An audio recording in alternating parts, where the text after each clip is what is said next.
Ladies and gentlemen, this is the Hard Bastard telling you to watch P-Dog Night's 1000th episode. Friday, 10 a.m. Eastern, on Rumble, on YouTube, wherever you want to watch. And check out his Twitter account as well, @P-Dog Night. And that's a hell of a thing. 1,000 episodes, that's a lot of episodes. He's doing great work out here, grinding, and absolutely fantastic to see him. And that is a major milestone. So definitely check it out. 1,000 episodes, Friday, 10 a.m. Eastern on the P-Dog Night channel.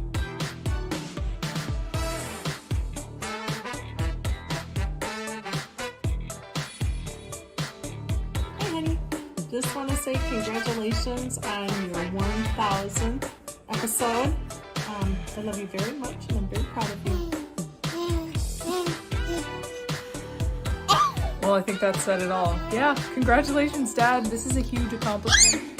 Your whole family, all of us, we're so proud of you. This is just something that I think you've been building up to for a long time, and it makes me really proud to see you doing something that you love so much. I think that about sums it up. Love you. Congrats. Love you. Bye, honey. Hello, I am Johnny Hellcat, and I just want to give a heartfelt congratulations to P-Dog on 1,000 episodes. Been watching since day one, and hope to continue on. Keep up the good work, and congratulations again. Hey, salute to P-Dog Night. Congratulations on your 1,000th episode. It's been an honor and a privilege getting to know you and come on your channel. You always have an awesome discussion, awesome topics to hear about, enjoy the content. So congratulations on that 1,000th episode. Hey, what up, P-Dog? I just want to congratulate you on a major milestone, bro. 1,000 episodes? Man! That ain't nothing to sneeze at. Anyway, I just wanted to show you some love because not only have you been a huge supporter of the Hoteps, but you've been a big inspiration to me, big fella. And I know that 2023, we ain't got nothing but fire coming down the pipe, bro. Salute. Congratulations. Hi, P-Dog. Congratulations on 1,000 episodes of Morning and Nights. I had such a wonderful time on your show, and here is to 1,000 more. Congrats. This is Gabrielle Clark, and I'd like to say congratulations to P-Dog Night. The Morning Night Live has been bringing us the news and making us laugh for 4 years. 1,000 podcasts. That's a wonderful accomplishment. Congratulations. Good morning. I just want to throw out a big congratulations to the Morning Night Live, hosted by P-Dog Night on his 1,000th episode. That's huge. Let's go. Hotep and Bill. Congratulations on episode 1,000, Sir P-Dog. Here's the 1,000 more. P-Dog Night. P-Dog Night, happy. Congratulations, your 1,000th episode. Appreciate that. Appreciate you. You've been a hard grinder on YouTube. You've been an inspiration for all. You know what I mean? We're lucky. The community is lucky to have you. Shout out to P-Dog Night. Here's to 1,000 more. Hey, P-Dog. It's Maddie, and from Maddie and Ronan, congratulations on 1,000 episodes, dude. You lasted longer than I did doing the news, and I hope you have many, many more episodes to come. He has, the name of his show is The Morning Night Live, and he's consistent. Like every morning, he right there. He got the takes. You know what I'm saying? He got the hot takes. I've been on the show a bunch of times, I believe. I know just recently. Yeah, so y'all gotta check that out. I had a chance to meet P-Dog. He came to HotepCon. Shout out to the good folk that came to HotepCon. It was a wonderful time. He's a giant. I don't know if people know that he's a giant. He's a humongous person. You see him, you're like, yo, what the fuck, Shaq? You know what I'm saying? He's a humongous human being, but he's got a big heart too. You know what I'm saying? Got a real big heart. He's a real good guy. He's been supporting us for a really, really long time. A huge partner to the show over the past few years. So yeah, shout out to P-Dog Night and congratulations on February 10th. Y'all got to go subscribe to his YouTube channel. Go subscribe to his YouTube channel February 10th, celebrating his 1,000th episode. That's lit. Yo, what's up, P-Dog Night? It is I, Gothix, and I wanted to make a quick video to first of all say thank you for speaking logic and reason in a world that is very illogical these days. So I appreciate you using your voice and using your platform and joining in on the good fight. And also, I wanted to congratulate you on reaching 1,000 episodes. That's a big deal. That's a lot, all right? I don't know how you do it, but you know what? Keep doing what you do. Your voice is so needed, and I hope that there are many episodes to come. Hey P-Dog, this is Charlie D'Angelo. I just wanted to wish you a happy 4 years and 1,000 episodes, brother. That's a big, huge milestone. And here's to 4 more years and 2,000 episodes. God bless and peace out. This is Undoomed, and I would like to congratulate P-Dog Night on his 1,000th stream. Congratulations, buddy. Hey P-Dog, 1,000 shows? Wow, amazing. Congratulations. I knew I liked you when YouTube started striking your channel. Anybody whose channel YouTube keeps striking is okay with me. Congratulations. P-Dog, this is Christopher Marino coming at you at the Chris Marino on Twitter from the Pacific Northwest. I want to tell you congratulations on your 1,000th episode. It was an honor to be on your show in the past. I look forward to being on your show in the future. Keep going. Woo!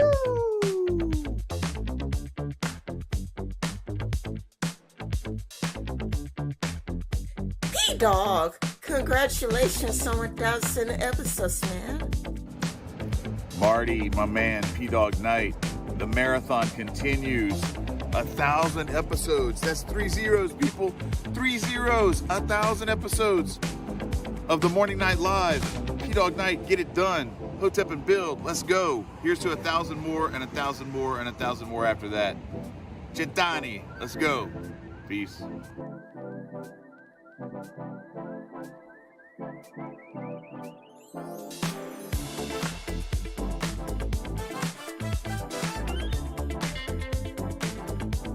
The original lawyer dog, the lord of jurisprudence, P-Dog Night, congratulations on 1,000 episodes. The work you put into evolving your style and building your audience over the years really shows, and it's all thanks to your dedication, sincerity, and humor. All the best in 2023, and here's to 1,000 more. Take care. What's good, y'all? Cassius Cam here, wishing P-Dog a huge congratulations for his 1,000th episode. It's a guy who's been consistent, honest, and on the ball the whole time. Keep tuning in. Congratulations, P-Dog. Hey, P-Dog. It's your boy Pat. I just want to say congratulations on your 1,000 episode, man. Like, wow, 1,000. That's a feat. It's an accomplishment. Yes. Here's to many, many more, and here's to many of me keeping on watching. Congratulations, man. Peace. Congratulations, P-Dog, for reaching 1,000 episodes of the Morning Night Live. May there be 1,000 more at the very least. Hi, this is Marcus from Aquarian Anarchy. I just wanted to take a second to say congratulations, P-Dog Night, on 1,000 episodes. You're a very valuable ally in the search for truth and freedom, and we appreciate you being out there educating folks and doing your best to bring us closer to freedom. Everybody out there, stay free. Lawyer Dog, congratulations on 1,000 episodes. Here's to another 1,000. To P-Dog Night, a toast to your 1,000th episode. My friend, I had a great time being on your podcast the other day. A fellow Minnesotan, a true gentleman, and a fantastic podcaster with a great radio voice. Brother, keep working it, and I hope your 1,000th episode goes swimming. Cheers.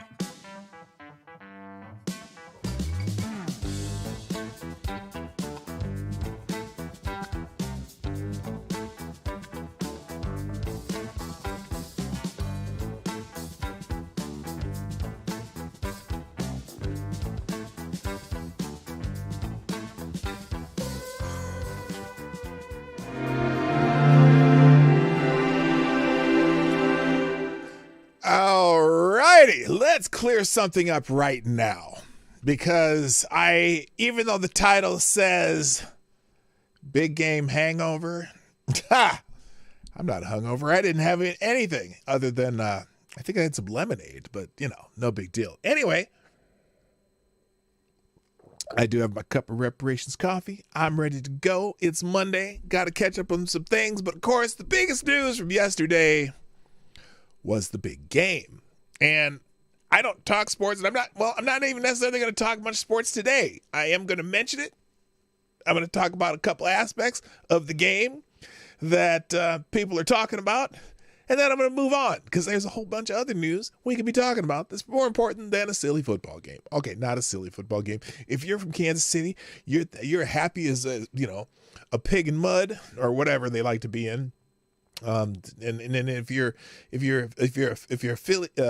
Philadelphia Eagles fan, you're probably talking about the call. Well, we'll talk about the call, and then we're going to get over it because I hate to break it to you. The call was correct. Sorry, Philadelphia fans. I almost said Phillies fans, but that's a baseball team. I'm talking about the football team. So anyway, we're going to have a good show. It's going to be, I got to keep it brief today. I can't go over real long because I got other stuff to do today. And so anyway, welcome and get ready, Johnny. Play the intro.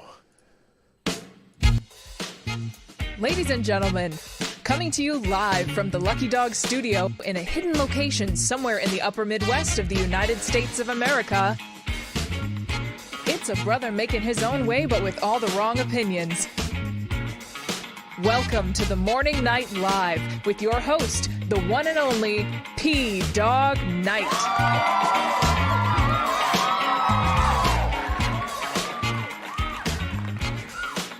Yes.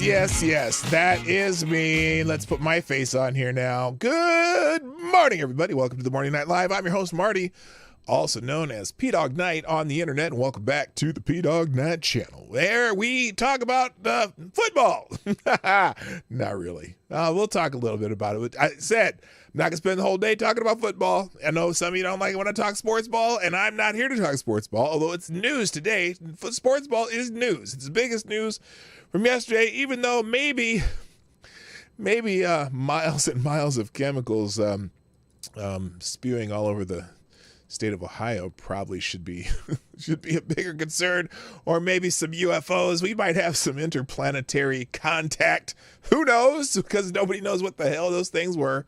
At least they're not telling us what those things were. I think they were experimental aircraft, but that's just me. I don't think they were all from China. China is asshole. So anyway, let's say good morning to everybody, and we're going to get into it right away because I want to make sure I get most of this stuff that I got up here done. First, the chat over on Rumble. If you're not done subscribe to Rumble, please make sure you do because you never know. I'm about to try to dispute a couple copyright claims, and if they try to fight me on it, they could turn into copyright strikes, which means my channel will be down for a week or two. I don't think they're going to do anything. They ain't going to do shit as far as I'm concerned, but they might. Who knows? So just make sure you're subscribed to Rumble and Odyssey. If I get the YouTube boot, I will stream both on Rumble and Odyssey. So anytime, and also make sure you follow me on Locals. That link is always in the links at the end of the show, because if you follow me there, you don't necessarily have to be a what do you call it? Not a participant, not a patron, because that's Patreon where you get patrons. You don't have to be a member, so to speak, a supporter, a monetary supporter. You just have to follow me there because that's where you'll get the news if you can't find me on YouTube. Because on YouTube, I can't even, if I get a 2-week suspension, I can't even put in community notes and tell you I'm gone. So just make sure you follow me on Locals, and that's where you'll find me. And on Twitter and Locals, but Locals is where I'll do announcements, and I'm going to start doing some exclusive streams that are going to be exclusively Locals. And so over there, it'll be just some stream of consciousness stuff. But if I do those streams over there, if you're not subscribed, you won't be able to watch. And then I'm not going to do any members only, though. I'm not going to do any But if you want to comment, you got to be a supporter over there. So we'll figure that out later once I start getting that down, right? All right. So anyway, did I say good morning? Avocado Stobby gets the bell on Rumble. I did it again. Why do you keep doing that? Yeah. There, Avocado Stobby gets the bell. Good morning, also to Mike Savage, Blarg, Simon Wolfwood, and TC are all over at Rumble, or watching on Rumble. Also, on the YouTube side of the ledger, Avocado Diablo gets the bell. Maddie's in the house, just barely missed that number one, but good morning, Somnambulant Nation. Also, Mike Savage, Blarg. Also, good morning to Simon Wolfwood, Reacciona Puerto Rico, and Special K on Acid, and Lord Stanhope, and James Colley. Good morning, sir. Unacceptable Views is in the house. Tyler F. is here. Good morning. Also, good morning, Dr. Funkenstein's Ghost, who makes me think might be just Tyre Alexander, but that's even a better name. Dr. Funkenstein's Ghost. That's nice. Good morning, Gunfox61, the ever faithful administrator of our Discord server for the P-Dog Night channel. Always a lot of news items over there. Thanks to Gunfox and several of you who post over there. Good morning, Chicago Mike. Happy 1001. Yes, it's the 1001 show. First of the next 1,000 shows. Awesome. Breaking Russia U.S. State Department. Wait, what? Breaking Russia U.S. State Department wants all civilians to leave Russia as soon as possible. Huh. We might have to look that up. You got to drop a link in the chat if you got something for me, Gunfox. Good morning, Attack Alpaca. Good morning to Aaron Meredith in the house. Rabbit. Are you watching? Okay, I want to know who Rabbit is now, because I always thought it was AD, but AD is here as AD, and Rabbit is not AD. But you were the one making the joke, so I don't know. Anyway, good morning, Rotten Corpse. I see you. Good morning, Haig from the home office in Florida. Good morning, TC. And let's see, Green Badger Outdoors is in the house. Just got to scroll a little bit here. Am I getting everybody? I think I am. Rod Line's in the house. Nice to see you, Rod Line. And I think that's about everybody. Shrapnel. Oh, Shrapnel's here. What's up? Yay, sports ball. I'm not going to talk a lot of sports ball, though. I told you. I'm just going to talk about it briefly. HP Lovecraft's in the house. Jim Beam's in the house.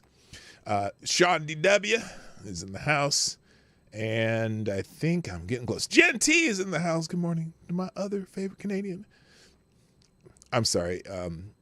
Unacceptable Views. You're also a favorite Canadian. All my Canadians are my favorite Canadians. Although Jaeger Pony is the favorite Canadian. So just because he was here first and he used to do a lot of stuff. Anyway, and Tarai Deos is in the house. Hello, Tarai. And Tex A 007 is in the house. Okay, shall we go? Shall we talk about stuff?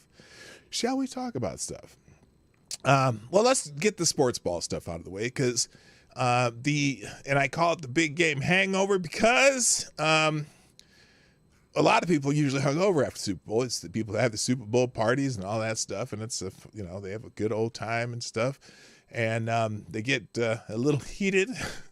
They get liquored up is what they do. Oh, Ruin Leon's in the house. What's up?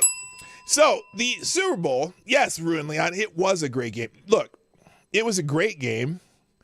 I know some Eagles fans are disappointed because of the call. Okay, the call, the defensive holding call at the end of the game. But let's just look. The Philly defense kind of broke down in the second half. The offense sputtered a little bit in the second half.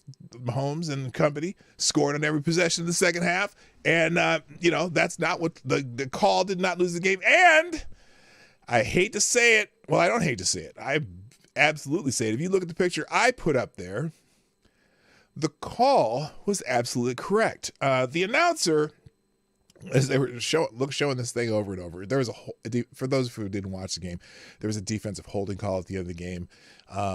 And the announcer was talking about one thing, while the actual defensive holding was at another point. So as the receiver changed directions, the defender grabbed his jersey as he was changing direction and slowed his progress by grabbing his jersey, and that's not legal in the NFL. And so then the other hand came around and didn't grab the jersey on the other side, but it looked like they were talking about that being the defensive holding call. That wasn't it. It was the prior call. And in fact, let's just get this out of the way because I don't want to talk about this too much longer. Here it is. Oh shoot, what the hell did I do there? There's an article here. There we go. Let's pop this up here. What's going on? Wait, what? Why isn't this going on my screen? Uh-oh, hang on. We got a problem. Oh, that's why, because I had that. Let's try that. There we go. All right, now let's, I don't want to put the blank screen on the screen. Here we go. So, Eagles cornerback cops to holding was hoping the officials would let it go. So anyone complaining about the call, the person who got called for the infraction admitted it.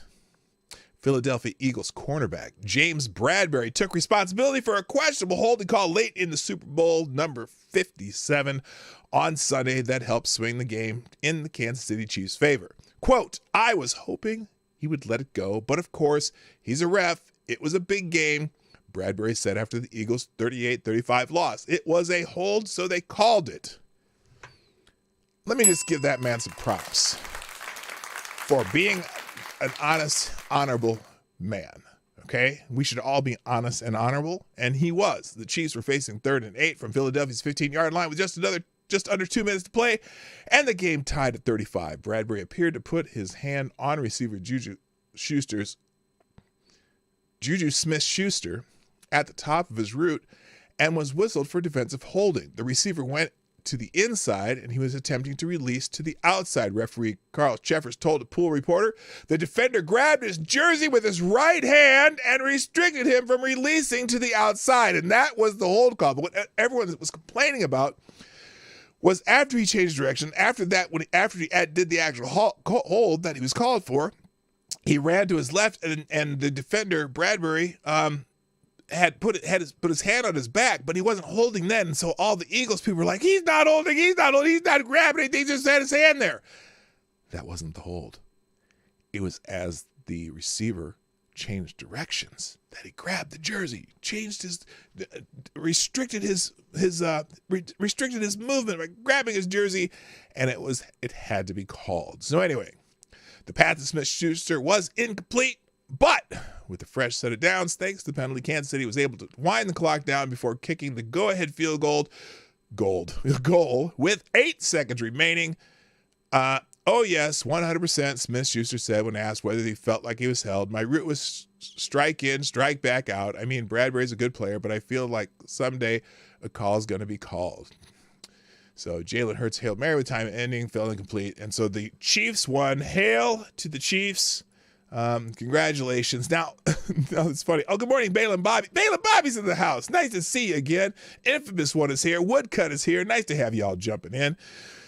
So, look, I thought, now I haven't seen it yet, because there's some controversies. That was not the only controversy during the game, okay? There were a few different controversies that I thought, oh, it's not open mic day. Let me fix that right now. It is not open mic day. Don't go to that link. Let me fix that, because it's certainly not that. One of the controversies that I thought would be a controversy, but I haven't heard it yet, and maybe if any of you have heard it yet or have any links to saying that it happened, was in the pregame. Okay, and a couple times when they showed some of the places where people watching the game around the world. Now, if you noticed, when the Chiefs came out onto the field, there was something going on that surprised me. Well, I don't know if it surprised me because I know the Chiefs do it when they're at home, but the Kansas City Chiefs fans were doing the tomahawk chop. And I thought for sure I would see as I was, because I kind of had Twitter open, but I was watching the game with my wife and a friend of ours who came over to watch the game. Had a nice little spread on, some food and stuff, and chilled and watched the game. I thought for sure I would see people complaining about that. I thought for sure I would see people complaining about Chiefs fans doing the Tomahawk Chop. And then they went and showed how the game's becoming more international. People are watching in different parts of the world. They showed like a party in Brazil, a party in Germany, a party here, a party there.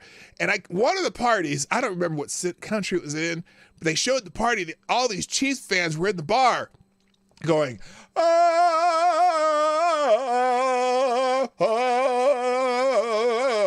doing the Tomahawk Chop again. And I'm like, I can't believe no one's complaining about this. So yes, it is. It is definitely. Shut up, you stupid little kid. Anyway, I thought for sure that people would complain about it. Nobody complained about it. Okay, so that was one of the. No, well, I don't know. Oh, great. Even the rest of the world is getting more retarded. No, they just enjoy watching the game. Maybe you're talking about the Tomahawk Chop. I don't know. So anyway, that was something. And then the other thing that was a controversy. Oh my gosh. People were losing their mind over there's a bunch. Hang on. What? Well, where'd it go? I thought I had one here. Where'd it go? Why is this guy still talking about this shit in my notifications? Oh, good Lord. I had a Twitter thread that I made one little reply to a while back, and there's two guys arguing about abortion in my feed. I should just mute that conversation. They've just been going for like 3 days now, and it keeps showing up in my notifications. So the other one, hang on a second here, was one of the controversies was at the beginning of the game, or before the game, excuse me. Well, that's another, it's because the Tomahawk Chop one was before the game. Another controversy before the game was the singing of a song. Okay. Hello, Cannon Hotep's in the house. The singing of a song. And the controversy of this stems from the fact that the song has a nickname. It's not an official capacity. No one thinks it's official. It's just a song it has a pretty interesting history, right? But it has the nickname of the Black National Anthem, a song called Lift Every Voice and Sing. It comes from a poem that was written, I believe, for President Lincoln. Okay, back towards the end of the Civil War, someone wrote this poem, and then it was set to music in the early 1900s, and it's been sung mostly in black churches for over 100 years, and not just black churches, because I've been in a service at a Catholic church I went to once with a friend of mine, and they sang it there, and I was like, oh, it's just not black folks who sing this, right? So it's a hymn, right? And it's a hymn about freedom and liberty and things like that, which, is vastly American. But it's become a controversy because there's certain people who, and I understand why we say, well, that's not our national anthem. It's not, we shouldn't have separate national anthems. I agree. My national anthem, that if the country I live in as a black man in this country, is the Star Spangled Banner, because that's the national anthem. But Lift Every Voice and Sing is just another song from our American history. And like America the Beautiful, which now they also sing in front of the Super Bowl, which they started doing that a few years ago, is just another American song that really just is part of our American culture. Now,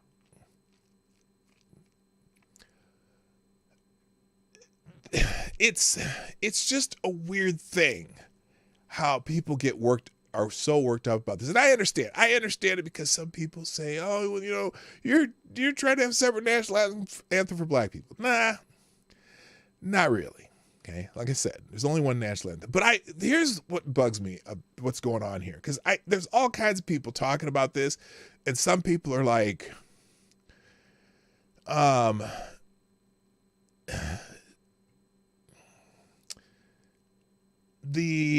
here's an example. I'm going to take Ed Krasenstein for example, because if people don't, a lot of people on the right are upset about it because the idea that you're having separate national anthems, which we're not even trying to. Nobody's trying to have separate national anthems.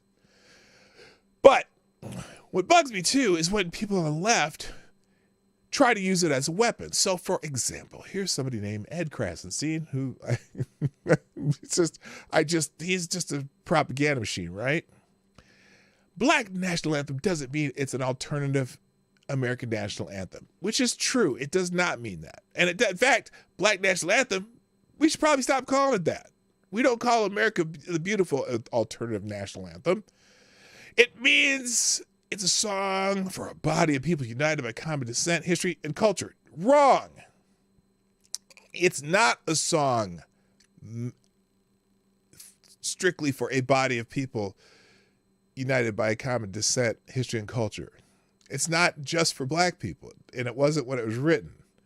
It's a song of freedom and liberty. If you listen to the words to it, it's actually it's a song that kind of describes the entirety of our country in a way. I mean, everyone's come from hardship and whatnot, even though it was written as a kind of a side to the end of slavery, right? And I just wish people would just chill out about it. Okay. Some people, it is sometimes pushed to view devices, but no, that's not the only damn reason they play it. Perhaps the all women flyover was just another thing. You know what? But they've been doing the Lift Every Voice and Sing for a couple of years now. I think people need to get over it and kind of embrace it for what it really is. And part of the divisiveness is that people like Ed Krasenstein try to make it divisive, okay, when people complain about it. So here was my thought, and I'll go into what he wrote earlier, because this is not the one I was talking about. Here's Ed Krasenstein, who says, "This is the Black national anthem. No, it's not a Black national anthem. Stop calling it that. Okay, it's an American anthem. And if we could just say that it's an American anthem and let everyone embrace it that way, I think we'd be better off. That Republicans are so outraged over it." Now, he loves to talk about how Republicans are outraged. Well, I'm a Republican. I'm not outraged over it. And there's a lot of Republicans who are like, yeah, whatever, okay? He says it's called Lift Every Voice and Sing, and they want to remove from the Super Bowl. They can't stand it being taught to kids at school. Whatever you do, don't retweet it. It might upset GOP ears, meaning retweet it in an attempt to be divisive. Now, that pisses me off just as much as people complain about it. Now, as the people complain about it, don't necessarily piss me off. I get it, but I want you to chill out. Because I'm tired of giving these assholes like Ed Krasenstein just giving them the bullets to shoot you with. Okay? I'd rather just say, you know what? We sang some patriotic American songs before the Super Bowl. We added America the Beautiful about. I want to say that's only been 10 years since they started singing that one too. And it should be just entertainment prior to the Super Bowl. And the reason they put these American anthems prior to the Super Bowl, because the Super Bowl, the American football Super Bowl, is an American thing. Okay. Now, some people say just play the game. I saw that in the chat. I wouldn't be opposed to that either. But for some reason, we have this tradition of singing the national anthem before big sporting events, or all sporting events lately. And so, whatever. It's just what we do. Why call it an anthem? It's not an anthem. It's a patriotic song, just like America the Beautiful. It's a patriotic song. I don't consider America the Beautiful an anthem either. Although an anthem is just a type of song, okay, as opposed to the national anthem, which is the official song of the whatever. But so I said to him, I said, look, one, stop calling it the Black national anthem. It's not official in any capacity. It's just a nickname it's gotten over many years. Two, It is a special American hymn that has been sung in churches for over 100 years and has significant ties to American history. Like America the Beautiful, it should never be thought of as a replacement or substitute for the national anthem. It is a song about freedom all Americans should be able to embrace. And 3, if you're using it with the intention to be divisive, you're just as bad or worse than the people complaining about it. Because there's a lot of very, a lot of big name people in the riot are, national anthem, you shouldn't have a black national anthem. Well, I don't think we should have a black national anthem either. And I'm a black man. I just think it's a patriotic song that can be done before the game. So, that's my opinion, and I'm sticking to it. Let's see, Krappenstein, yeah, Krashenstein, they're nuts. I'm outraged over the outrage of people being outraged. Thank you, Rotline. That's the best answer of the day. Just play this song by Queen. Which song by Queen? Bohemian Rhapsody? Why call it an anthem? Well, there's lots of songs that are anthems. In fact, Bohemian Rhapsody could be considered an anthem. It's just let's look up this. Let's look up the definition of anthem. A-N-T-H-E. Anthem. I want a definition. Here's the definition of anthem. Oh, come on. Wait a minute. No. This anthem is also a medical place. Definition. I want a definition. Anthem definition. Anthem, a hymn of praise or loyalty.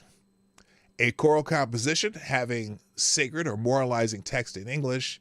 A popular song, especially a rock song, felt to sum up the attitudes or feelings associated with a period or social group. Now, I don't want women singing about their periods, but that's just me. Oh, they probably meant something else, didn't they? You never know. Anyway, good morning, Zombie Teddy. Good morning, Special K on Acid. Good morning, I saw someone else pop in. Who was that? I don't know. Anyway, people need to chill. Seriously. And I would encourage Republicans to say, hey, you know what? That's a great American song. Wait, there needs to be a channel that just plays arousing music. It mostly by Tom Jones and Barry White. Hey, I only have one thing to say to that. Right on. All right. Enough about that. Next controversy at the Super Bowl, the commercials. Now, did any of you have a favorite commercial? It used to be that people would watch the Super Bowl just for the commercials, right? Oh, by the way, let me stop. Wait, before I go to commercials, I'm sorry. I got to talk about Rihanna. Before the commercials. Because the reason I'm going back, because I don't have an article or anything about Rihanna. I'm going to give you an opinion about Rihanna as the Super Bowl halftime show that may or may not be controversial, but I'm going to say it anyway. Rihanna, I'm glancing at the chat. Yeah, no, I'm going to spend a lot more time in the chat today. I can tell. Sully, what's up? I see you there. Good morning, by the way. I'm sorry, I didn't look at the other side. Chat stuck again. Well, is it stuck for anybody else? It's still moving for everybody else. The PMS anthem, Angel of Death. I don't know what that one is. Umbrella is still a good song. Okay, let me talk about Rihanna and the Super Bowl halftime show. Rihanna's a lovely, lovely young woman. I can call her a young woman because I'm an old fucker.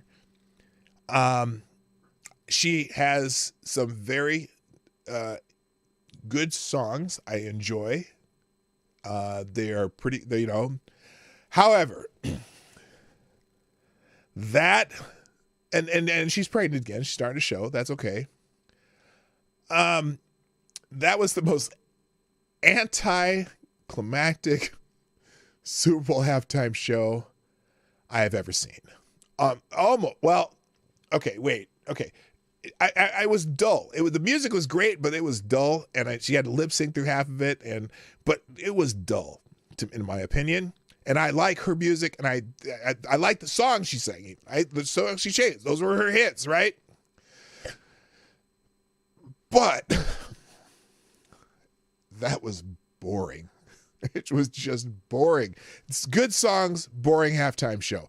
The cool thing, they had them on the little rising up and down platforms, and we were, I was just wondering which one was going to break and someone was going to fall off, right? But her singing, what, 5 or 6 of her hits with the same group of people dancing the whole time, just in sync, and it was dull. It was boring. I was as bad as, look, now I'm going to probably upset a couple people here because I'm sure there's 1 or 2 fans of this band that did a Super Bowl halftime not too long ago. It was just as boring as Coldplay's Super Bowl halftime, that was the boringest. Again, another band that has probably some good songs, but that was so boring until Beyonce and Bruno Mars showed up, right, at the end of it. But it was boring and it was dull, and it was, the other part, drove me nuts too, because every time you have one of these Super Bowl shows, right, they always have some surprise guest come out and join them. She didn't even have that. I thought for sure, wouldn't it be, what was the song? Is it All of the Nights or All of the Lights? Turn Out the Lights, whatever that song is. That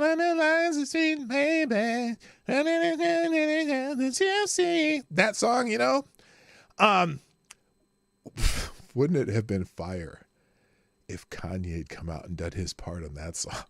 That would have killed everybody. Everyone would have been like, "Oh shit!" They would have been like, "No, not Kanye." Of course, that might have caused problems. But you know what I'm saying? She didn't have anybody come out like a few years ago. Was it 2014 when Bruno Mars did the Super Bowl and he was killing it, doing it, and you could tell it was live because the band's playing and he's out there and it's obviously live. That was the other part with Brianna. It didn't sound live because she was doing everything. She was singing to tracks, and so some of the tracks she was singing and some of it she wasn't. Bruno Mars came out and killed it live. I mean, there was no doubt that it was live, and then he pulls out the Red Hot Chili Peppers, and that was live. You're just like, wow, this was cool, right? Or even when Lady Gaga. Now, I'm not a fan of Lady Gaga, but I thought her Super Bowl halftime was really good. Okay, and you could tell that it was her singing because she wasn't singing to a track. There was actually, there's musicians, but she's not singing to a track. And Coldplay as Radiohead with their balls cut off. Well, thank you, Resolute Germ. That's a data point that I just did not know. Speaking of data points, good morning, Data Wasteland.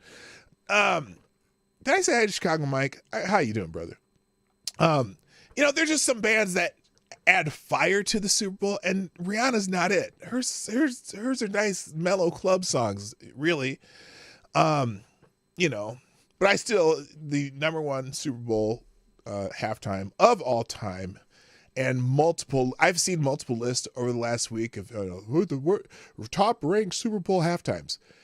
Prince's is almost always number one. There's a couple that say Michael Jackson. I saw a list yesterday that was really messed up. It had Prince at number one. It had Michael Jackson's at number 9 or 10 or something. And I was like, are you kidding me? Michael Jackson it would have to be top 5. Bruno Mars wasn't even on it, which I think his is top 5. They had Bruce Springsteen up in the front. His was actually, the year he did it, that was pretty good too, because his band was just out there jamming, right? And Clarence was still alive and whatnot. ZZ Top's was pretty good. Yeah, I remember that one. That wasn't bad. What was another one I liked? They had Madonna's up there. They had Janet Jackson with Justin Timberlake. That one, it was a good halftime. They just had a little mishap at the end. And Justin Timberlake's solo halftime show was pretty damn good too. He's a talented MFer. But anyway, Gigi Allen, the murder. Who the hell is that? Don't forget the Janet Jackson nip slip. No, I know that's what Katy Perry's was too low. Too high up in the list, like too close to number one. I saw a couple lists. Yeah, Katy Perry's was okay. But nobody's ever going to top Prince's, because Prince's was like, and you don't have to like Prince. But when it started pouring down rain in the middle of him singing Purple Rain, that was, I mean, if you need proof of God, it was just like mind blowing. And he's just out there not caring, killing it, whatever. Super Bowl best halftime, University of Arizona Savant Marching Band, Grambling State University Marching Band, Al Hurt Anaheim High School, and the Steppers Drill Team Flag Girls. Is that from Super Bowl? What year was that at? I kind of miss marching bands, by the way. Good morning, Kat. Are you new here? I've not seen your name there before, but welcome to the show. All right, so let's move on. Another controversy, the Super Bowl, and let's get into the commercials. Did anyone have a commercial they liked? The only one that I really remembered until I opened up Twitter this morning was the Coors Light, Miller Lite fight that turned out to be a Blue Moon commercial. I thought that one was interesting. There were a couple others that were interesting, I guess. Gigi Allen and Lady Gaga vomit and shit tour. What the hell are you doing? What is that? Well, Kat, I'm glad you're here. Welcome. Yeah, the one that stood out to me was the Blue Moon commercial. I just thought it was I was trying to figure out where they were going with the commercial. I thought they were going to come out with someone else's light beer, and all of a sudden, this is a Blue Moon commercial. We don't care what they're fighting about. That was good. Oh, you've been sub for ages. Well, that's fantastic. I'm glad you're here. I'm glad you joined the chat. Google phone, yellow bikini girl. I missed, what? Google phone. Wait. Google phone, yellow bikini girl. What am I looking up here? It's not been put on the screen. Oh, no, this is not. That's some yellow bikini, yellow swimsuit. No, that's some place. What?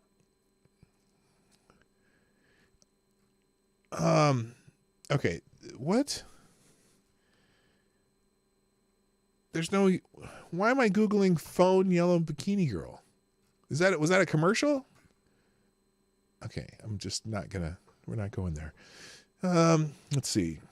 Alicia Silverstone. She did a little. What was that from? What was the movie that she was in that she put on the old costume? It was. Let's be honest though. They had to let out some stitching in the costume. Not because, and I'm not saying Alicia Silverstone looks fat at all. She's just bigger than she was when she was a young girl. But she looked damn good. I'm just saying. She looked fine. We should inform Marty on Gigi. Okay, HP, you're really hung up on this Gigi guy, aren't you? Yellow. Phone yellow bikini girl. Is that supposed to be phone yellow bikini girl? Clueless. Yeah, she just did the get up from Clueless. And it was funny. It was kind of cute because, she sat down and the girl behind her is like, you look kind of old. She's like, Oh, also, what's weird? What was the commercial that Rob Lowe kept doing? Because Rob Lowe must have had a lot of like extra makeup on or something. Because his eyes, he's like older than me, and his eyes were just smooth as possible here. But he didn't look like his face was stretched out. I wonder if they had a filter on him or something. Anyway. Imagine some search that. I don't know. And the Amy Schumer commercial. You know what? I didn't hate that commercial. I did not hate that commercial. Wait, is Gigi Allen, is he the guy who originally was the guitar player for Hall & Oates? Is that the guy? No, that's somebody else. Like he was on, then he led the band on Saturday Night Live for a while. I don't know. Well, let's talk about the commercial that had the most controversy though. Because apparently some people got really upset about a commercial talking about Jesus. And it started out, I didn't see it for the, what? I'm looking, I got to stop reading the chat.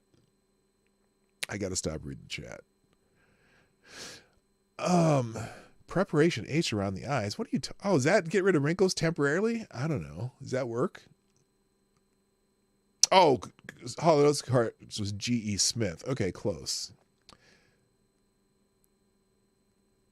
And he had an album with a song of 6 minutes of him dropping the F-bomb. Okay. Hello, Kay. I see you. I see you in the chat. Okay, let's talk about the most controversial Super Bowl ad, at least kind of. And that was the He Gets Us ads, the Jesus Super Bowl ads. So apparently, now this is from Twitchy. How dare Christians interrupt the booze and gambling Super Bowl ads with Jesus? The nerve.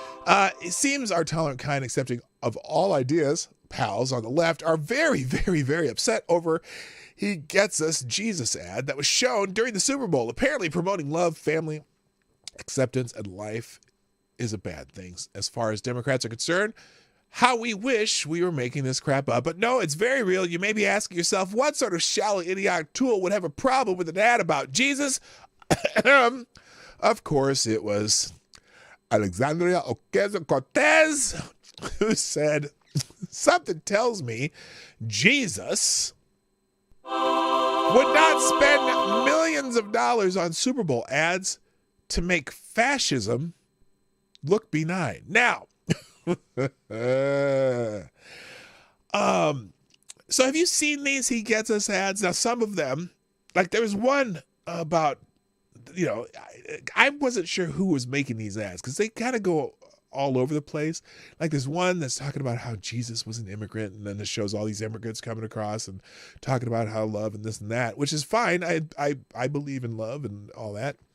But it looked like the first time I saw one of those ads, it was that one. And I thought, oh, are they trying to make a statement about immigration policy? What are they talking about? No, they're just talking about loving your neighbor, right?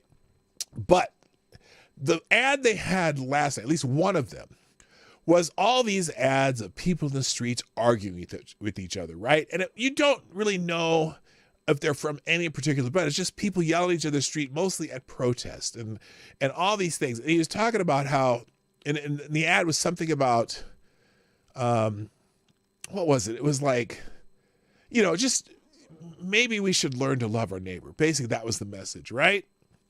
And so she comes up with something that tells me Jesus would not spend millions of dollars on Super Bowl ads that make fascism look benign. And I'm like, what the bloody hell, woman, are you talking about? All right. But there's other people getting mad about it. This guy, Sawyer Hackett, with the money that He Gets Us people spend on their right-wing Jesus ads.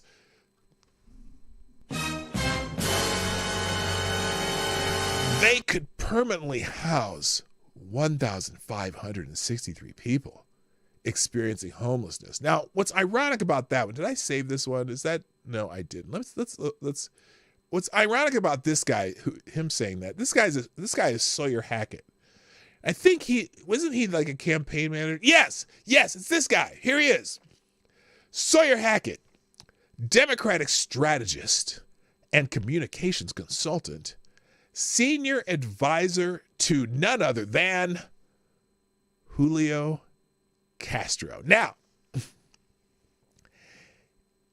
someone made a very good point about Sawyer Hackett's complaint that a bunch of people got together and threw some money. By the way, I'll tell you about who threw the money together for this ad. Threw some money together to put some ads out about Jesus.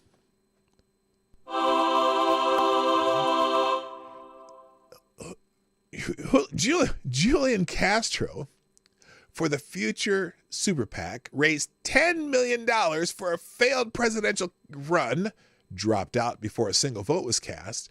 Think of all the homeless people that could have housed. So there you go, right? Oh, gosh. Where's my bell? There we go. That was a good point. So he's bitching about, well, some people got together, put their money together to make an ad about Jesus. You could have saved all these homeless people. But people left all over the place bitching about this commercial. If Jesus were alive today, he'd say, hey, don't spend all those millions of dollars to run a Super Bowl ad about me. Instead, use that money to feed the poor and house the unhoused. Well, let me ask you something. Let's say you have a big-ass ad. I probably shouldn't use that terminology for an ad about Jesus. But let's say you spend money to run a couple Super Bowl ads about Jesus, and people go to your He Gets Us website and decides to give you a shit ton of money. I probably shouldn't tell you a shit ton of money when I'm talking about Jesus. But let's say they give you a whole bunch of money and you raise way more than that money you spent on the Super Bowl ads so that you can help the poor and the unhoused. This is just some virtue signaling bullshit. I'm saying they probably did raise some money from. They're probably getting attention. Everyone's starting to think about Jesus. Maybe they come. What if a lot of people see that ad and decide to be better people because of it? Is that worth the Super Bowl ad? Well, maybe. Hello, Mystic Forest. How you doing? So anyway, Joss Ledgum. He's a lefty somebody or other. Just FYI, the same group. Oh, they're mad. Oh, here's what they're mad about though. Okay, here's what they're mad because we're getting down to the nitty gritty. Just an FYI, the same group that is financing He Gets Us Jesus ads, Jesus, is also helping finance a lawsuit seeking to ban abortion medication nationwide. Are they? Now, it's interesting because I kind of looked and I thought, oh, I'm going to have to fact check that because is this done by one group? Because the same, if they're a group that's seeking to ban abortion medication, but they also run ads kind of seeming to seeming to excuse illegal immigration too. So does that sound like they would be the same group, or is this He Gets Us ad truly just a bunch of different people putting money together to just promote Jesus non-denominationally? We'll get to that. I'll get to that. I promise. John P. Flannery, hate at the Super Bowl. Wait a minute. Hate at the Super Bowl? What is he talking about? The $100 million Super Bowl ads about Jesus come from a group, He Gets Us. Note well, this group donated $50 million to anti-LGBTQ hate groups and against choice. Hobby Lobby founder Green said, Jesus gets us. Uh-oh, Hobby Lobby. Yes, the founder of Hobby Lobby is one of the people who are helping this ad, but it's not just him. You know what would be better than branding for Jesus? Using those $100 million on the priorities of Jesus. Wait a minute. What $100 million? So here's the CNN article about it. Here it is. The truth behind, let me make it so you can see it. The truth behind the He Gets Us ads for Jesus airing at the Super Bowl. Now remember, this is CNN. So let's just note the nuances that CNN would take with an article regarding Jesus. In between star-studded advertisements and a whole lot of football, this year's Super Bowl watchers are being taken to church. Take me to church. He Gets Us, a campaign to promote Jesus and Christianity, is running 2 ads during the game as a part of a staggering $100 million media investment. Now, these people are spending their own money promoting Jesus. So what? It's their money. They can do what the hell they want. To many, the spots will be nothing new. He Gets Us content has been peppering TV screens, billboards, and social media feeds since a national launch in 2022. The campaign is arresting, portraying the pivotal figure of Christianity as an immigrant, a refugee, a radical, an activist for women's rights, and a bulwark against racial injustice and political corruption. Who could hate that? Come on, people. But you just saw the 2 ads during the Super Bowl. Here's what I'm guessing. That most of these people bitching about these ads during the Super Bowl never saw them before. Now, I don't watch a lot of commercial TV, but I have seen these ads on commercial TV, and that's where I'm like, wait, the ones like portraying Jesus as a refugee coming across the border. Anyway, the He Gets Us website features content about the of the moment topics like artificial intelligence, and social justice. Whatever you're facing, Jesus faced it too, the campaign claims. It's getting noticed. One of the company's videos, titled The Rebel, has netted 122 million views on YouTube in 11 months. Google searches for He Gets Us have spiked since the beginning of the year. So guess what? They're getting some traction. They're getting 122 million views, and this is just on one video they have on YouTube. So maybe it's starting to now look, I'm not the most religious person, okay? But I think it's is it bad that they're connecting people to Jesus? The campaign is a natural fit with the NFL, whose games have long contained symbols of religion. Players often pray on the field and point to the heavens after touchdowns. But certain details about He Gets Us have set off alarm bells among young people and those skeptical of religion. Two groups the campaign is specifically trying to attract. Some of the campaign major donors and its holding company have ties to conservative political aims and far-right ideologies that appear at odds with the campaign's inclusive messaging. The chain of influence behind He Gets Us can be followed through public records and information on the campaign's own website. The campaign is a subsidiary of the Servant Foundation. Oh, that sounds ominous. The Servant Foundation. You know, these servants. Yeah. What are they serving? Also known as Signatory. According to research compiled by Jacobin, a left-leaning news outlet. Well, at least that shocks me that they would even that they actually mention that Jacobin is a left-leaning outlet. That's a first for CNN. They must be they must have some new guidelines at CNN when they write articles. Anyway, the Servant Foundation has donated tens of millions of dollars to Alliance for Defending Freedom. Oh no, a conservative Christian legal group. Oh no. The ADF has been involved in several legislative pushes to curtail LGBTQ rights and quash non-discrimination legislation in the Supreme Court. Wait a minute. What is... Okay, really? Non-discrimination legislation? Anyway, CNN, this is CNN, has reached out to the Servant Foundation for comment. While donors who support He Gets Us can choose to remain anonymous, Hobby Lobby co-founder David Green claims to be a big contributor to the campaign's multi-million-dollar coffers. Hobby Lobby has famously been on the center of several legal controversies, including support for anti-LGBTQ legislation and a successful years-long legal fight that eventually led to the Supreme Court allowing companies to deny medical coverage for contraception based on religious beliefs. That is a lie. Why the fuck you lying? They do not deny medical coverage for contraception. They deny medical coverage for one specific type of contraception, which is an abortifacient pill. But they don't just full out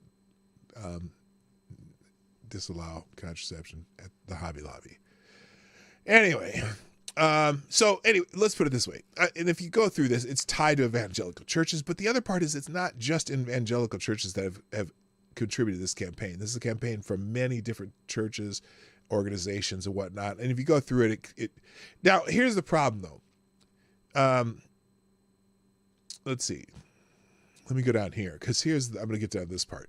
Some critics say, what, you mean the editorial staff at CNN? The minds behind He Gets Us says the campaign's message is intended to appeal to younger people and those who may see Christianity as toxic and divisive. A lot of times when people look at Christianity, unfortunately, they see it much more hypocritical and judgmental, discriminatory. Vanderground told CNN's Tom Vorman. We're trying to unify the American people around confounding love and the forgiveness of Jesus. By design, our media message focuses on his humanity, since we've learned these resonate with the widest possible audience. Then he gets his partner. He gets his partner sites. We also provide open opportunities for anyone willing to connect with our partners and learn more about Jesus. So they're getting some traction with this campaign. People are seeking it out, watching it. And, it's just something that people can bitch about. You know what I mean? It's kind of crazy. So there's more details, but I'm not going to read anymore. The bathroom transgender lawsuit against Hobby Lobby was from the store that I go to. Oh, really? I didn't know that. This is Trump's fault. Right, it is. Everything's Trump's fault, of course. All right. Also trending today. Let's see. What is this? What was this? Oh, those are my bookmarks. I don't need that. I'll get to that later. Let's talk about some UFOs. How about that? Huh? Let's talk about some UFOs that they seem to be shooting down UFOs left and right, which I think is a distraction from something. Probably the fact that they blew up the Nord Stream pipeline. Oh, did I say that out loud? Anyway, Pentagon on heightened alert as a fourth unidentified aerial object shot down near Michigan. Near Michigan? That's an interesting way to put it. Didn't they shoot this down over Canadian airspace or Canadian lake space over Lake Huron? Anyway, according to the Norman commander, heightened awareness of potential airborne threats could account for the uptick in objects identified as the military downed a fourth mysterious object flying 15 nautical miles from Michigan's coastline Sunday. North American Aerospace Defense Command, or NORAD, leader General Glenn Van Herk said at the order of President Biden, a U.S. F-16 fighter jet shot down the object over Lake Huron near Michigan at 2:42 p.m. Sunday. Pentagon spokesman Brigadier General Pat Ryder said in a statement, while state and private entities operate in low-altitude airspace, the object down over Michigan was unknown and did not respond to attempts to communicate and deconflict. I wonder if someone was just flying their own little camera drone up there or something. Anyway, the object down Sunday was it was traveling at an altitude of 20,000 feet, significantly lower than the objects down over Alaska and Canada. Oh, this is a different one. This is a fourth one. This is a completely different one. No, this is not the one that was shot down over Canada. And based on the flight path and data, we can reasonably connect this object to the radar signal picked up over Montana, which flew in proximity to sensitive DoD's Department of Defense sites, noting that shooting it down over Lake Huron minimized the chance of harm to civilians. We did not assess it to be a kinetic military threat to anything on the ground, but assesses it was a safety flight hazard and a threat due to potential surveillance capabilities. So, interesting. So let's see. Representative whoever Alyssa Slotkin says, the object has been downed by pilots from the U.S. Air Force and National Guard. Great work by all who carried out this mission in both the air and back at headquarters. We are all interested in exactly what the object was. Yeah. And its purpose. Yeah. Did we just start the War of the Worlds? I'm just wondering. And it was octagonal. It was an octagonal object. Now, I've seen $20 says those UFOs are carrying more Biden docs. Sure, that's probably it. Get Jeff Goldblum to upload a virus to them. Yeah, he and Will Smith can go fly in one of their machines. Look, I've seen some interesting experimental, I don't know if they were toys or aircrafts or what, but that are somewhat octagonal like they're talking about. I'm just curious, but I'm concerned. I mean, they don't know what it was. It was octagonal, it was flying at 20,000 feet, and it was, it could be just there might have been some critters in there, that unrecognizable critters. I'm just saying. So on that theme, I got a few of these. Now, the top U.S. Air Force general makes shocking remarks about the unidentified object shot down. U.S. Air Force General Glenn Van Herk, the commander who oversees North American airspace, did not rule out aliens when asked about the unidentified object shot down over North American airspace in recent days. It could be aliens. Oh my goodness. The comments come after the U.S. military shot down an unidentified object over Lake Huron on Sunday, one over Canada on Saturday, and one over Friday over Alaska. When asked if the U.S. military had ruled out an extraterrestrial origin for the unidentified objects, Van Herk responded, "I'll let the intel community and the counterintelligence community figure that out. I haven't ruled out anything. At this point, we continue to assess every threat or potential threat unknown that approaches North America and will attempt to identify it," Van Herk continues. So they got shot down by a U.S. F-16. Now, there was also reports that China was seeing some unidentified objects that they were looking at shooting down over the weekend too. I don't remember that came from, and because, China is asshole. We're never sure if what they tell us is true, but they also claim to have some unidentified objects that they were looking at possibly shooting down. So, hey, the general says it could be a UFO, could be an alien life form or something that somebody else sent from, a million light years away. Who knows? But now, here it is. Astronomers say Chinese satellite beamed green. Now, this is related. So there's an astronomer who believed that the green laser beam spotted over the Hawaiian Islands last month came from a Chinese satellite. So these were not Jewish space lasers. These were Chinese space lasers. The National Astronomical Observatory of Japan said in a January 30 tweet that the space agency's Subaru Ashai star camera on Mauna Kea, on the Big Island of Hawaii, captured green laser lights in the cloudy sky over Mauna Kea, Hawaii.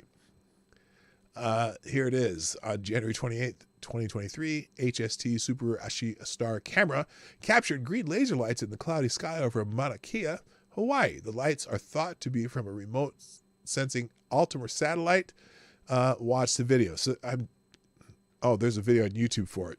Although the agency initially believed the lights came from NASA remote sensor Altimer satellite known as ICESat 243613, which CNET describes as NASA's ice, cloud, and land elevation satellite that shoots lasers at Earth to measure the surface of the planet, officials corrected the original statement on February 6th, saying NASA scientists did a simulation of the trajectory of satellites that have a similar instrument and found most likely candidate the ACDL instrument by the Chinese, whatever, blah, blah, blah. So we're getting Chinese space lasers. Here it is. And here's 35 seconds of it.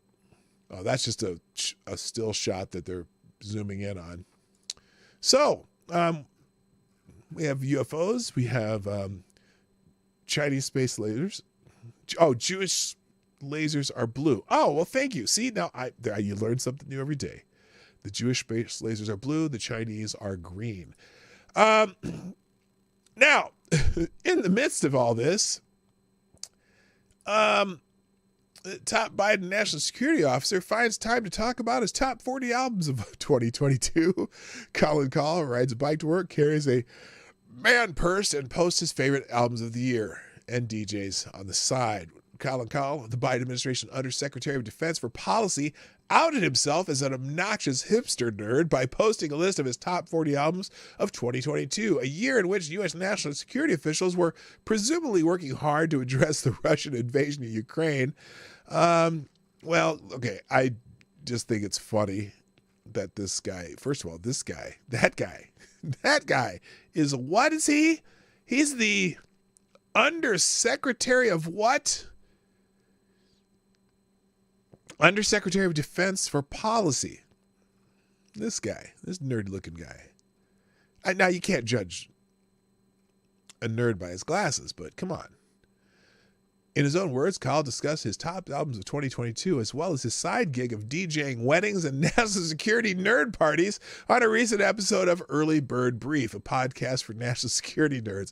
A self-described music junkie struggled to answer host Mike Griss's question about how he found time to listen to so many albums and compile a list of his favorites during one of the most hectic years for national security professionals in recent memory. He said, I don't know how I have time to listen to it either, but it seems to happen. Carl said music fills all the space in his life outside of the 12 or 14 hours a day he claims to spend working, mostly on the weekend or when I'm hanging out with my kids. So, He compiled. Well, I don't want to see that. He compiled a list of, his favorite albums. Freaking-tastic.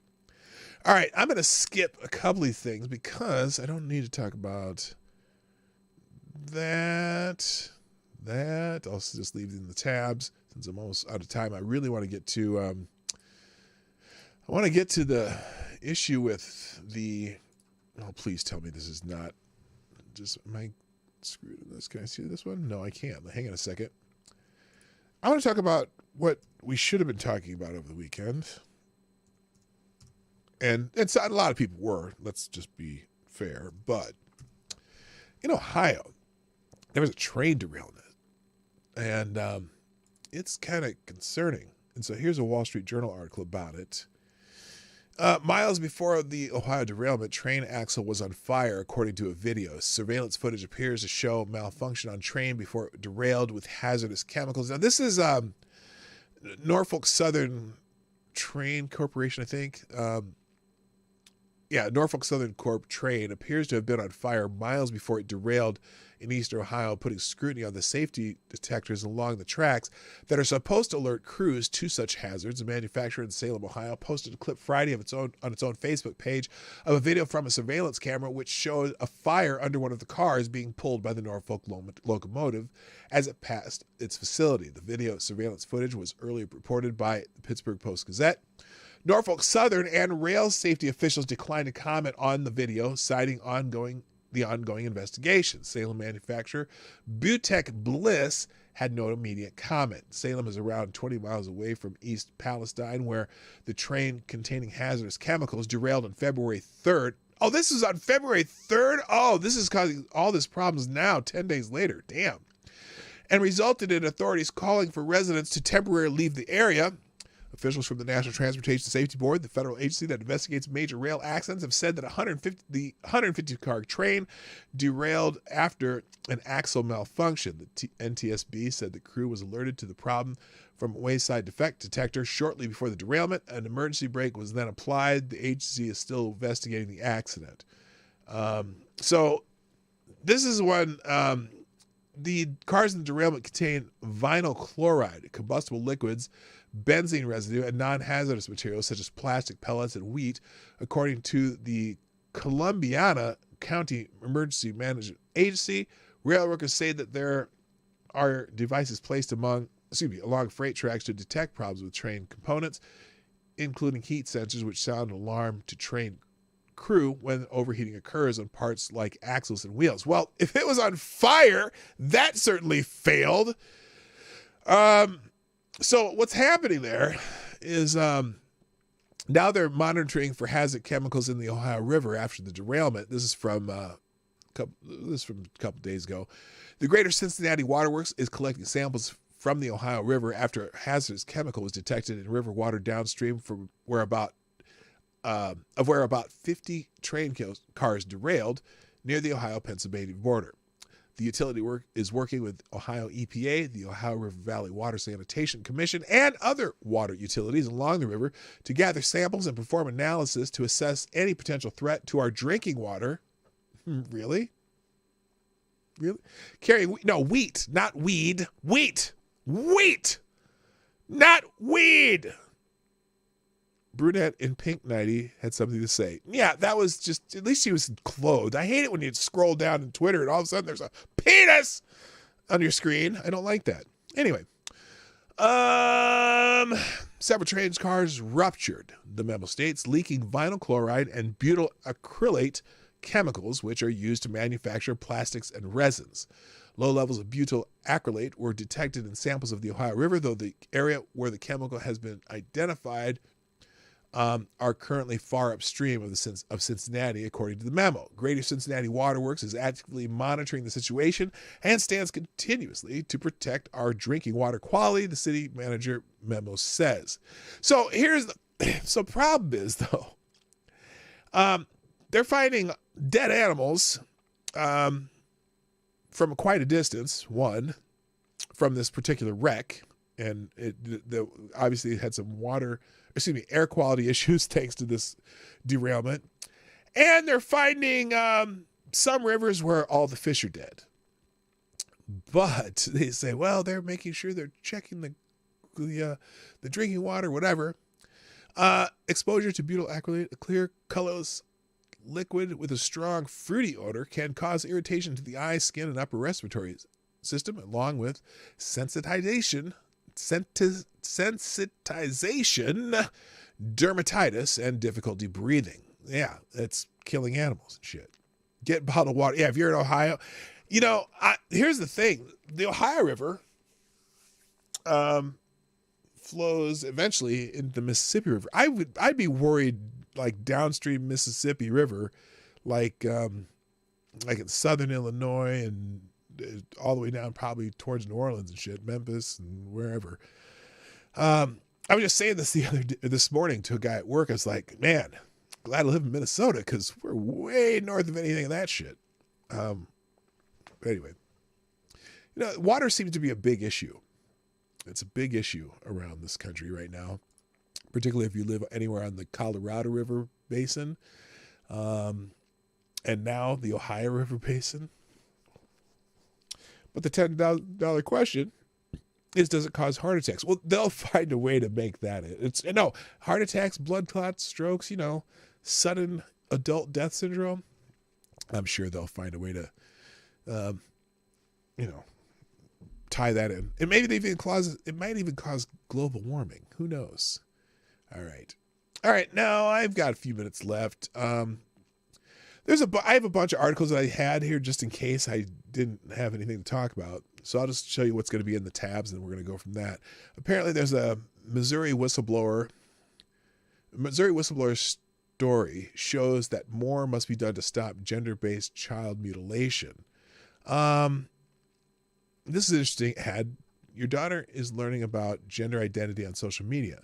Puberty is not a medical condition. Get the facts, read his book. That's the book. That's her book, Abigail Schreier, Irreversible Damage. When is this article from? Oh, it is from this weekend. Here's just some highlights. A St. Louis transgender treatment clinic is under investigation for allegedly harming up to 600 children, after a whistleblower said doctors bullied parents into giving their kids irreversible hormone drugs and even performed gender transitioning surgeries on them. Jamie Reed, a former employee of Washington University Transgender Center at St. Louis Children's Hospital, alleged that the hospital administered a litany of irreparable treatments to minors, oftentimes without parental consent. Some states you don't need it if they're 13 or older. Like in Washington, California, Minnesota, if they're over 13 or older, you don't even need parental consent anymore. It's ridiculous, and that's why you're starting to see a lot more of this parental rights movement, because you're performing medical medication or medical procedures on children without telling the parents. Are you kidding me? Anyway, speaking about her claims Thursday night, Reed said doctors would use questions like, do you want a dead daughter and a live son, which is stupid blackmail. They use that question to bully parents of children into going ahead with gender transitions so that their kids won't be suicidal. Reed said it was like I was in a cult and I had to deprogram my way of thinking. So interesting article. You can read the rest of it. Her op-ed. Oh, here's part of her op-ed. Frequently, our patients declared they had disorders that no one believed they had. We had patients who said they had Tourette syndrome, but they didn't. That they had tic disorders, but they didn't. That they had multiple personalities, but they didn't. Doctors privately recognized these false self-diagnoses as a manifestation of social contagion. They even acknowledged that suicide has an element of social contagion. But when I said the clusters of girls streaming into our service looked as if their gender issues might be a manifestation of social contagion, the doctors said gender identity reflected something innate. Really? The Tumblr generation, the kids are watching TikTok, who are finding these people on there that are so interesting, want to be like those people. That's not a social contagion. To begin transitioning, the girls needed a letter of support from a therapist, usually one we recommended. So they had their own stable of therapists they would send girls to, would say, oh, I think I'm trans. Well, the therapist, oh, well, you are. Check, sign. To make it more efficient for the therapist, we offered them a template on how to write a letter in support of transition. Oh, really? You didn't treat them how to diagnose it? You just showed them how to write the letter to support it? The next stop was a single visit to the endocrinologist for testosterone prescription. That's all it took. So, interesting article, and it's happening all over the country. We got to stop this shit. And kind of a companion note, schools are becoming a flashpoint for Republicans eyeing the White House. Just an article on how even Trump has called for parents to elect and fire school principals. Florida Governor Ron DeSantis has banned instruction on sexual orientation and gender identity in kindergarten through third grade. Nikki Haley, the former UN ambassador, who's expected to announce her White House candidacy this coming week, is among the Republicans taking aim at critical race theory. So a lot of these Republicans are using this as seemingly their path. I know it's worked. It worked in Virginia, and you see the school boards taking this path. This is an AP article. So I'm sure it's critical of these particular Republicans, but mess with people's kids, and guess who's going to come out to vote? The suburban moms, who's always seem to be the swing vote. You get the suburban moms, you get the office. Let's just put it that way. So, but I think all parents mess with people's kids. Start messing with people's kids, and see if it matters whether they have a D or an R behind their name. You done messed up. You done messed up. Stop it. Okay. Other articles today, FBI and DOJ are targeting Catholics as violent extremists under scrutiny by state attorney generals. This is amazing. So Virginia Attorney General Jason Miyares and 19 GOP state attorneys general are demanding answers from the FBI and the Justice Department and threatening legal action after a leaked internal FBI memo revealed that the agency had efforts underway to identify and treat Catholics as potential terrorists. I'm sorry, not extremists, terrorists. Yes, you heard it right. Catholics as potential terrorists. Miyares and his colleagues, in a letter exclusively obtained by Fox News Digital, told the FBI and DOJ to desist from investigating and surveilling Americans who have done nothing more than exercise their natural and constitutional right to practice their religion in the manner of their choosing, and asked that they reveal to the American public the extent to which they engage in such activities. They're going after Catholics now as potential terrorists. You can read this whole thing, but it's kind of scary. It's kind of scary, I'm saying. Also, let's see. This is just a kind of an editorial / article on Biden and the Nord Stream pipeline that it looks like more and more we blew up. Of course, that's if you believe Seymour Hersh, Pulitzer Prize winning journalist, who's known for uncovering things that, just uncovering dirty little secrets. Let's put it that way. And I'm not a fan of Seymour Hersh, but when he's right, he's usually right. So, and there's also a growing movement, not just to ban gas stoves, but any natural gas at all. For example, California, they are talking about getting rid of all natural gas appliances and products, water heaters and things like that. Well, in fact, here, a growing number of states and cities are considering or implementing bans on natural gas hookups in new buildings, a move that would raise costs for consumers and potentially have negative environmental consequences, natural gas advocates told the Daily Caller. Minnesota lawmakers, where I live, these people are stupid. Minnesota lawmakers introduced legislation Wednesday that would authorize state regulators to amend the state's energy code to mitigate, quote, the impact of climate change, end quote, which could be used to justify a natural gas ban, according to the Minnesota think tank Center for the American Experiment. Any push to ban natural gas would raise the cost to consumers, jeopardize environmental progress, and deny affordable energy to underserved populations. Yeah, Minnesota is unless you live rural in Minnesota, the whole state's natural gas. Every heater, there might be some electric, very few and far between.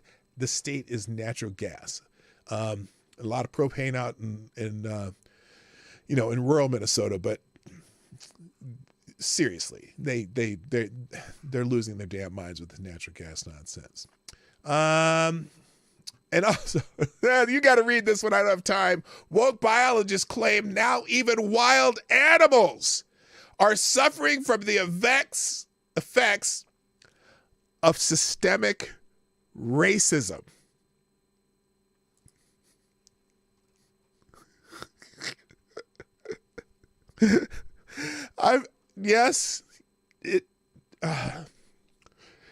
I'm sorry. I wish I had time for this. I might have to come back. Squirrel. Let's see. Biden in 1995 said, when I argued that we should freeze federal spending, I meant Social Security as well. I meant Medicare and Medicaid. Yeah, they found the clip of Joe Biden. Remember they all the hubbub about, Republicans want to sunset Social Security. Well, here's Joseph Rahim Biden. I mean, whatever happened to the old conservative We'll finish with discipline this. about I got to go after paying this. For what you spend. Paying for what you spend. I thought that meant that if you spend, then you ought to tell people how much it's going to cost to spend. If they don't want us to spend, then we shouldn't spend. But if they want to spend, we should be honest enough to tell them what it's going to cost. Which brings me to the point of what is being offered here, suggested here, is just a sham on the part of the opponents. Now remember, he was complaining because of something Mike Lee said a year ago. Well, I'm not an opponent of that amendment, but I want to tell you, it doesn't seem to be unrealistic for someone to lay out, at least in broad details, how it's going to work. Those say, well, wait a minute, if you're against the balanced budget amendment, you ought to say how to balance it. Most people who are against the balanced budget amendment aren't saying that we have to balance the budget. They're saying that our budget should be somewhere around 19% of GMP, that we shouldn't put ourselves in the position where we're out of whack. They argue, like many economists, most economists argue, that balancing the budget in and of itself is not a sacred undertaking. That's nothing and new. Could be counterproductive.